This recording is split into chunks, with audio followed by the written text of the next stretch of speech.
can see first come first serve CPU scheduling algorithm. The concept based on this FCFS, that is first come first served, is arrival time, and it is non-preemptive. Non-preemptive means according to the pattern the process should execute. We can see with an example, with a problem. Process P1, P2, P3, P4, burst time C3642. Burst time sometimes known as process time, CPU time or execution time. Process time, CPU time, execution time.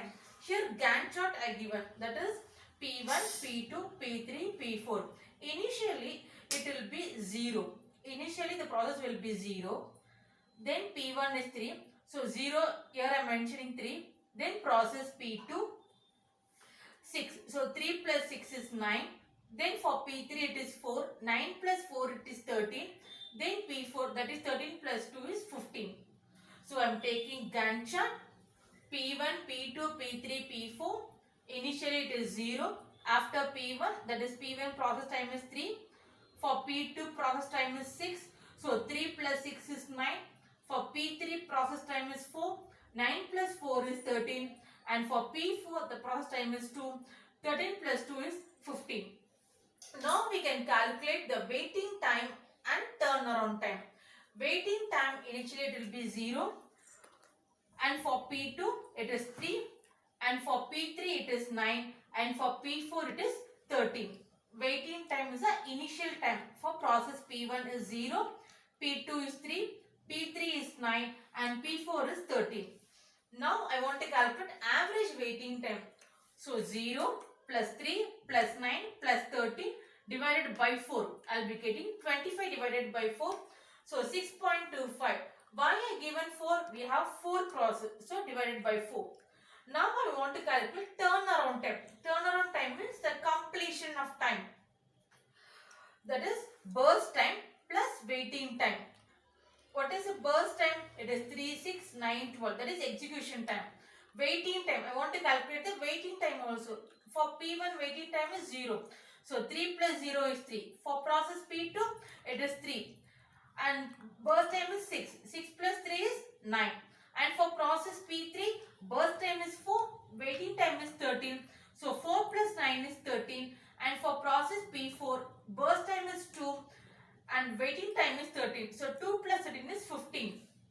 And for only for this method, the turnaround time, see here, it will come for process P1 is 3, for P2 is 9, P3 is 30, P4 is 15. Burst time is a process time, or we call it a CPU time or execution time. So in the Gantt chart, we can calculate burst waiting time and turnaround time. Turnaround time is burst time plus waiting time. So average waiting time is 3 plus 9 plus 13 plus 15. It is 40 divided by 4. We have process P1, P2, P3, P4 divided by 4. That is 10.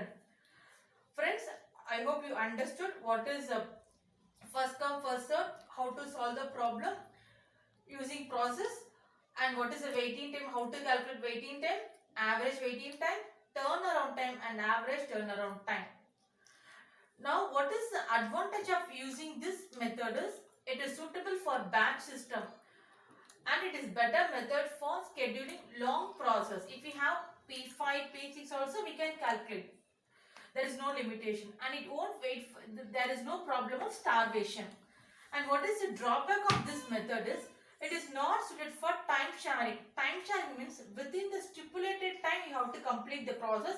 If not, we have to go for the next process. And proper mix of job, that is IO and CPU bound is needed to achieve a good result. Improper process scheduling. Improper process scheduling means, suppose here I am following the pattern of P1, P2, P3, P4. You will be getting one average waiting time and one average turnaround time. Suppose if I change a pattern P2, P3, P4 and P1 means you will be getting different average time and different turnaround time. So according to the pattern, the result will vary. That is a problem in on first come first serve. And it leads to Conway effect. Conway effect means it slows down the process. it will slow, that is resource utilization will be less. That is poor resource utilization, that is leads to conveyor effect. Friends, I hope you understood the concept of first come first served, and if you have any doubt, kindly raise your question in comment box. That's all for today class. Have a good day. Thank you, friends.